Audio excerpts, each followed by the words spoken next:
আমার মায়ের রাসূলকে যে স্বপ্ন যুগে দেখেছেন তার জন্য জাহান্নামের আগুন হারাম। নবীজি বলেন, উম্মতেরা গো, মানে রাআনি ফাকাদ রাআনি, যে আমাকে স্বপ্ন যুগে দেখেছে সত্যি সত্যি সে আমাকে স্বপ্ন দেখেছে। তার কারণ হলো ফাইন্না শাইতানা লা ইয়াতামাসসালু বি, তার কারণ হলো শয়তান আমার সুরত ধরতে পারে না। আমার মায়ের নবীজির সুরত ধরার ক্ষমতা শয়তানের নাই। আমার ভাইয়েরা, আমার বন্ধুরা, এই জন্য নবীজিকে যে স্বপ্ন দেখবে সে সত্যি সত্যি স্বপ্ন দেখবে, আর তার জন্য জাহান্নামের আগুন হারাম। বন্ধুরা আমার, আজকে আপনাদের সম্মুখে টিপস বলে দিচ্ছি নবীজিকে স্বপ্ন দেখার। এক নাম্বার স্বপ্ন দেখার নবীজির টিপস হচ্ছে, নবীজির কি স্বপ্ন দেখার টিপস হচ্ছে প্রত্যেক 5 ওয়াক্ত নামাজের পর আপনি দরুদ শরীফ পাঠ করবেন। আর সারা নামাজের পরে আপনি প্রতিনিয়ত দরুদ শরীফ পাঠ করবেন। ওযু অবস্থায় আপনি দরুদ শরীফ পড়তে পড়তে ঘুমিয়ে থাকবেন। দেখবেন একদিন না একদিন মায়ার নবীজি আপনার ঘরে হাজির হয়ে গেল। নবীজি ফরমান, উম্মতেরা গো, মান রাআনি মুসলিমান লাম তামাসসুন নার, যে ইমানদার আমি মায়ের নবীজিকে স্বপ্ন দেখিয়েছে জাহান্নামের আগুন তাকে ছুঁইতে পারবে না।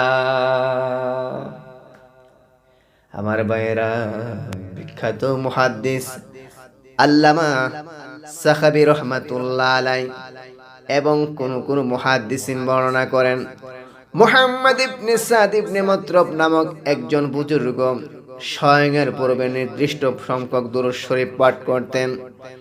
এক রাতে তিনি স্বপ্ন দেখেন লাল টকটকে চেহারা, মাথায় পাগড়ি, হাতে ছড়ি, হাতে ছড়ি লইয়া, লাল টকটকে চেহারা, মাথায় পাগড়ি, হাতে ছড়ি লইয়া একজন লোক তার ঘরে প্রবেশ করেছেন। মুহাম্মদ ইবনে সাদ ইবনে মাতরুব বলেন, উনি যখন আমার ঘরে প্রবেশ করলো, আমি তাকিয়ে দেখি আমার অন্ধকার ঘরটা আলোকিত হয়ে গেছে।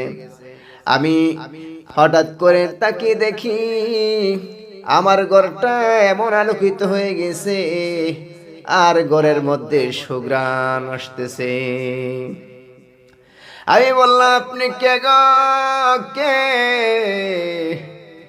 আমার ঘরে আপনি আসলেন? তিনি আমাকে আস্তে করে বলে দিলেন, তুমি কি আমার চিনো না? আমি হলাম উম্মতের কান্ডারি মুহাম্মাদুর রাসূলুল্লাহ সাল্লাল্লাহু আলাইহি ওয়াসাল্লাম। ইয়া রাসূলুল্লাহ, এত বড় কপাল, আপনি আমার ঘরের মধ্যে প্রবেশ করেছেন। আল্লাহর হাবিব ফরমান, ও সাদ, তুমি তো নির্দিষ্ট সংখ্যক পরিমাণ আমার উপর দরুদ শরীফ পাঠ করো, এই জন্য আমি কেমনে মায়ের নবী মদিনা শরীফে থাকতে পারি? এই জন্য তোমার সাথে সাক্ষাৎ করার জন্য তোমার ঘরে চলে আসলাম। ও সাদ, ও মাতরাব, যে মুখ দিয়ে তুমি আমি মায়ের রাসূলের উপর দরুদ শরীফ পাঠ করো, ওই মুখটা আমার কাছে আনো। সাদ ইবনে মাতরুব বলে, কেমন করে রে আমার নাখান্দা নালায়েক মুখ আমার মায়ের নবীজির নিকট নেই? নবীজি তো বলেছে যদি না নেই, নবীজির মনে যদি তিল পরিমাণ কষ্ট হয়, আমি সাদ তো ধ্বংস হয়ে যাব। হঠাৎ করে সাদ আমার মায়ের নবীজির চেহারা মোবারকের সামনে তার মুখখানা নিলে আমার মায়ের নবীজি সাদ ইবনে মুত্রবের মুখের মধ্যে চুমা দিয়ে দিলেন। হঠাৎ করে সাদ ইবনে মুত্রব বলেন, পৃথিবীর মানুষেরা রে, আমার স্বপ্ন ভেঙ্গে গেল। স্বপ্ন যখন ভেঙ্গে গেল, এবার আমি ওই ঘরের মধ্যে আমার নবীজি আসার পরে যেমন আলো ছিল এমন আলো, এমন নূর অনুভব করতে থাকি, এবং আমার নবীজি আসার পরে যে সুঘ্রাণ ছিল, আমিও সেই সুঘ্রাণ এখনো আমার নাকের মধ্যে পাই।